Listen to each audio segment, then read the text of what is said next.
you for that warm introduction, and wow, this is an amazing crowd. I really appreciate the invitation and the honor of speaking with you tonight. As we gather tonight, we honor Carrie Kilgore, a trailblazing doctor, suffragist, and the first woman admitted to the bar in Pennsylvania. The shocking thing was, I never knew about her. This is what happens to our history. But I did learn about her, and I want to tell you a little bit more about her because she is extraordinary.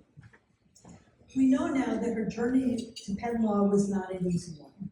She first applied in 1871, and she was rejected.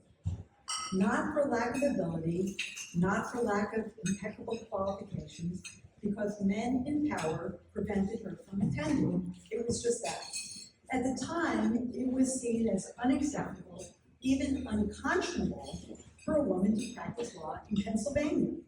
The dean of your law school, his name was Elihu Spencer Miller, even said he would rather resign than allow a woman or a black person to attend. It took his resignation and 10 years of relentless lobbying by Kilgore for the law school to finally admit her. Why did I not know her story? But that wasn't the end. Kilgore continued to fight to practice law. After graduating, it took more years of lobbying for her to gain admittance to both the Pennsylvania Courts of Common Pleas and the Supreme Court of Pennsylvania.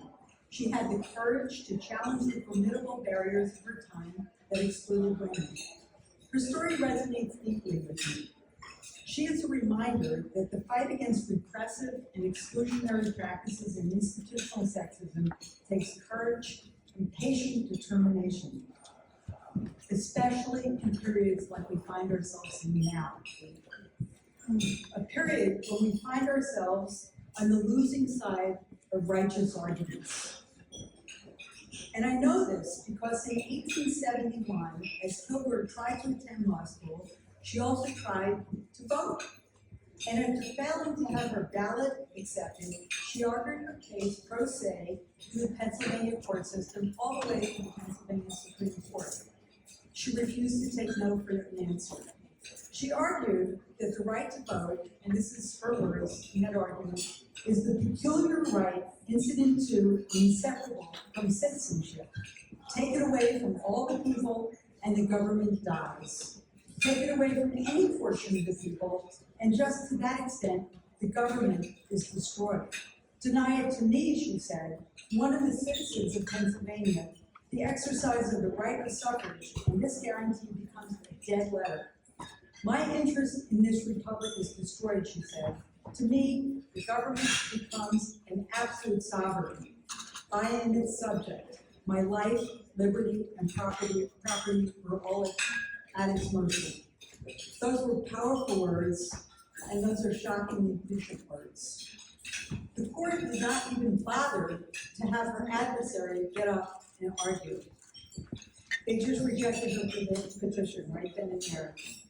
Well, this was likely no surprise to her, and I can't imagine the disappointment and the frustration that she must have felt at the time, but she did not give up. She persisted, and she ultimately was successful in her efforts to be admitted to this esteemed law school, and in her fight for women's suffrage, though she never saw women win the right to vote. We must be resolute in this time of great peril.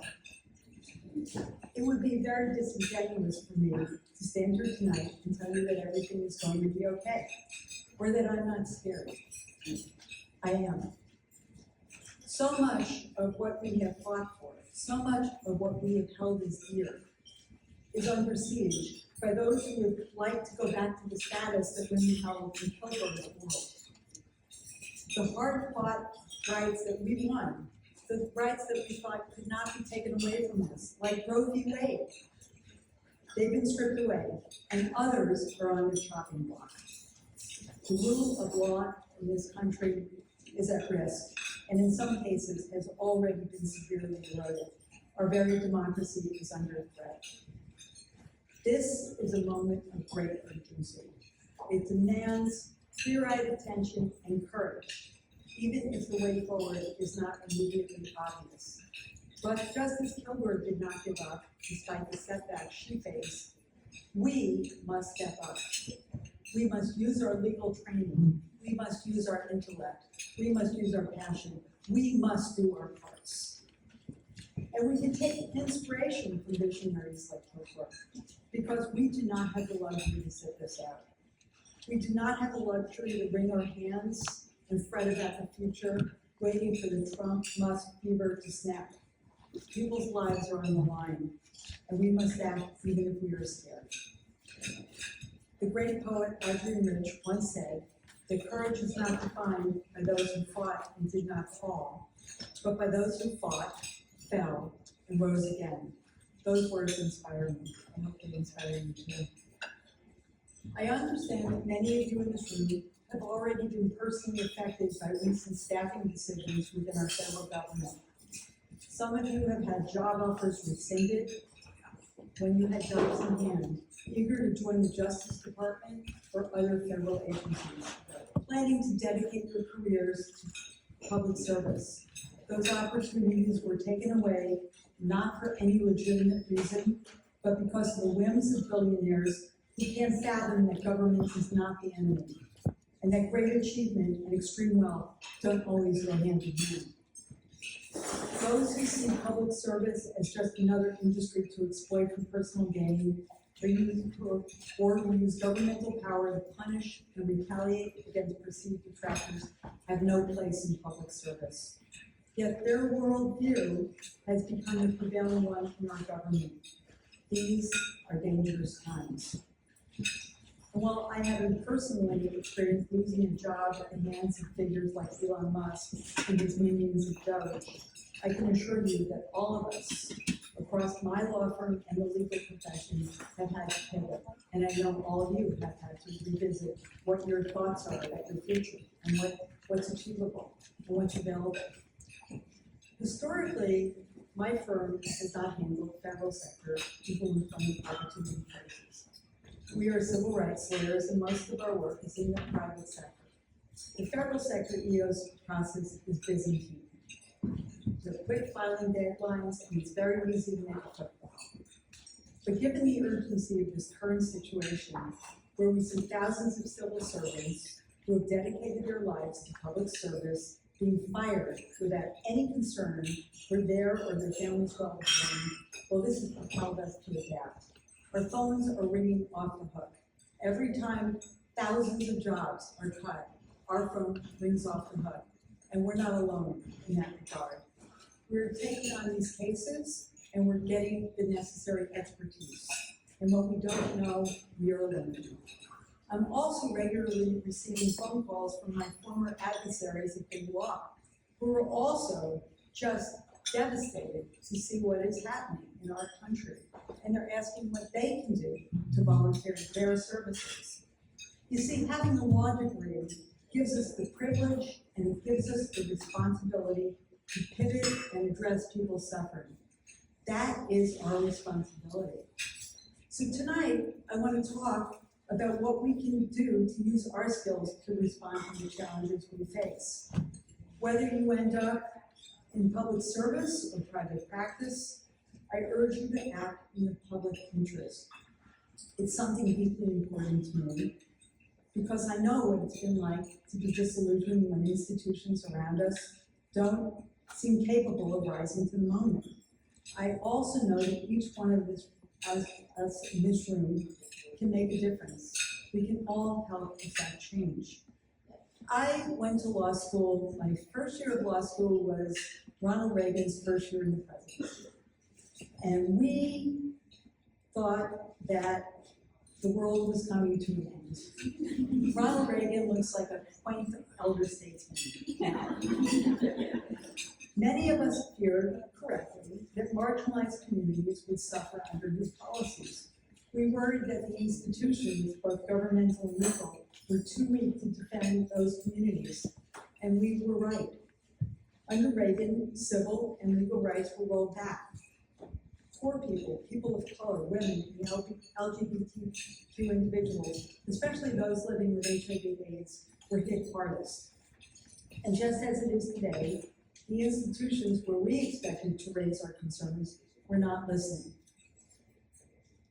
After protesting the lack of racial diversity on our law review, I've always been insubordinate. I guess you should know that. I quit and I founded the Wisconsin Women's Law Journal.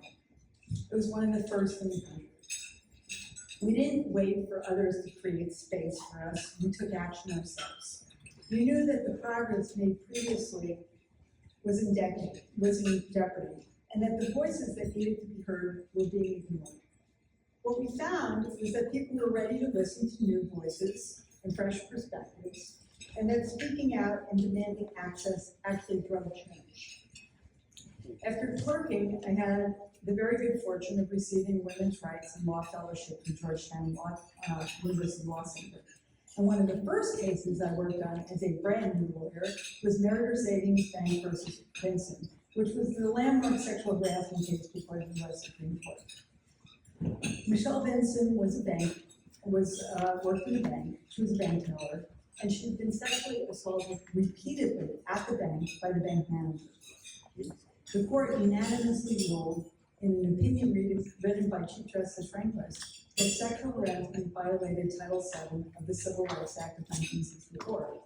This set the foundation for modern sexual harassment law. You know, that victory, we didn't know if that was going to go that way. When the case went up on bank, Judges Bork and McKinnon posited the case of the bisexual sexual harasser and said, this is not about sex. This is about refusal to submit to sexual advances. So feminist legal community came together and brainstormed about how to present this case. And I think it was really excellent work, but the outcome was never determined. Now looking back on it, it's like, of course, it was a 9-0 decision. At the time, we were frantic and fretting, but we persisted and we won. And that victory showed me that even under a conservative leaning court and hostile political leadership, one correct ruling can transform the legal landscape. That experience, along with being so insubordinate that I had to found my own law firm at the age of 28, convinced me that if the work is important, we must do it on our own terms.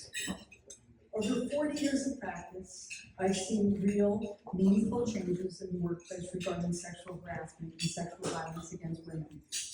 Not to mention other landmark civil rights victories for the LGBT community, including same-sex marriage, and recognition in Bostock that discrimination based on sexual orientation or gender identity violates Title VII.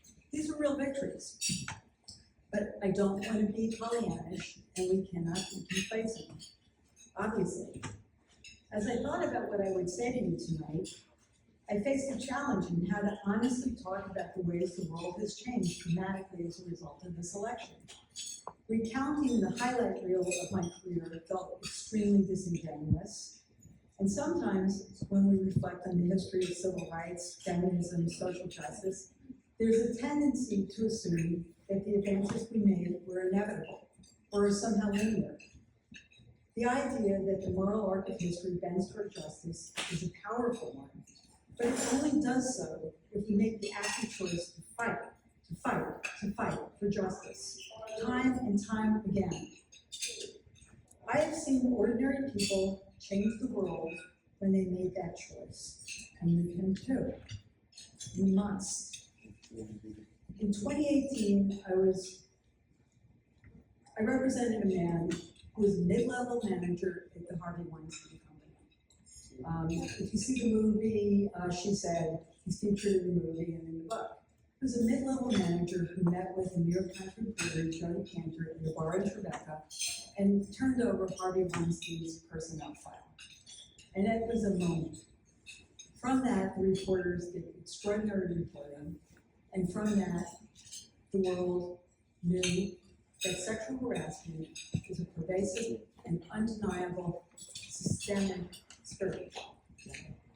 People like Harvey Weinstein, Matt Lauer, and other serial harassers who were previously deemed untouchable finally faced accountability.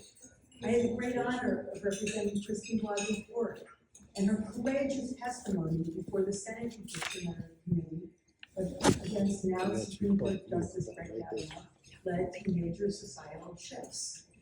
That's undeniable. But the material outcomes were always in doubt when the proceedings were going on. There was no guarantee that Weinstein would go to prison. There was no guarantee that anyone would care about what Dr. Ford had to say. All I knew was where I stood on those issues and where I stood on those cases. And along the way, enough people also stood. That's what you can control. You can control the decisions you make. And when you make bold and courageous decisions, I guarantee you, other people will join the fight.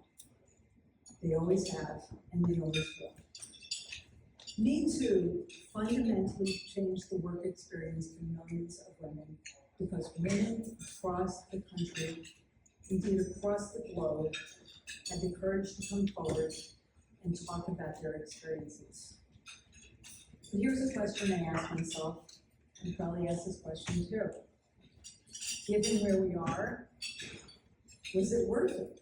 Was it worth it for Dr. Ford to come forward? Was it worth it for women to bravely come forward and find themselves disbelieved or sued for defamation or the things that are happening now? The backlash is incredible. The answer, of course, is yes. Yes. As more people speak out, those who engage in harassment, unfortunately, have become more bold. They use tactics like defamation lawsuits, public shaming, doxing, and worse. The allegations that we've read recently in the New York Times about Blake Lively that she made against Justin Baldoni regarding the use of PR firms to smear her, they were shocking. And I've done this work a really long time. It's crucial that we anticipate these tactics, that we protect our clients the best we can from the avalanche that we know will come their way when they come forward, and that we continue to fight back. Ultimately, I believe that truth and the righteousness of our positions are the most powerful weapons we have. So I encourage you to take action. First, if you can, dedicate your career to public interest in social justice work. I know those jobs are few and far between and sometimes feel unattainable. Hang in there. If that's your passion, don't give up. There are lots of ways that you can do this work. If you go to firms, do pro bono work. Even if your practice leads you away from public interest law, fight for others who are disenfranchised and need a voice. Use your immense intellect and talents to help those with a righteous cause. Your education gives you the ability to make a real difference. That's powerful. Second, don't pull up the ladder behind you. Diversity and inclusion programs are under attack, and many are already being dismantled, but we cannot afford to stand by. Mentor others, bring new voices into the law, stand up for one another, and ensure that our profession reflects a broad range of experiences and perspectives. And finally, don't give up. This fight is very different than the one we waged during the first Trump administration. Looking at this room, it looks like many of you were probably in high school, I don't know, yeah? I spent a lot of time in the streets fighting and protesting, and I was exhausted at the end of those 4 years. We were in court all the time, and we were drained and exhausted, and that obviously the resistance that we waged was not lasting. Now we need to be more strategic. We need to be smart. And we also must need to recharge, find joy, and support one another. We cannot afford to check out. Our love for this country and for one another and for future generations means that we must stay engaged. There are powerful forces at play, but we cannot not let them beat us down or steal our joy. I mean, for me, Donald Trump cannot take up as much headspace as he's been taking up. and stay healthy and stay fighting. I mean, it's just a constant preoccupation of who is he going to hurt next and what can we do. We really need to stay healthy. We need to stay joyful, and we need to support and love one another. It's really that simple. We're not going to get through these 4 years if we don't do those very important things. The forces against us want us to believe that we have no power, that things are irreparably broken, that we have fought for and believed in. But history teaches us that persistence and patience will result in change. Change is possible. I believe that the truth will eventually catch up with those who try to suppress it. I want to end with this thought. We're here tonight not at the Dean Elihu Spencer Miller dinner. Who is that guy? We're here at the Carrie Kilgore dinner. Look around at this room. Look at each table. And notice the power and the determination that we represent. Sometimes justice comes quickly. Not often enough. Mostly, it takes time. Eventually, Kilgore was accepted to Penn. Eventually, she was the first woman admitted to the Pennsylvania bar, the first woman to serve as an officer of the state judiciary, and she was a key activist for women's suffrage. While she never argued before the U.S. Supreme Court, she was also admitted to the U.S. Supreme Court bar, the fourth woman ever to be so admitted. She paved the way for all of us. And a final thought. Congressman John Lewis perhaps said it best. I love him. He said, "Ours is not the struggle of one day, 1 week, or 1 year. Ours is not the struggle of one judicial appointment or one presidential term. Ours is the struggle of a lifetime, or maybe even many lifetimes. And each one of us, in every generation, must do our part." Can I have an amen to that? Thank you.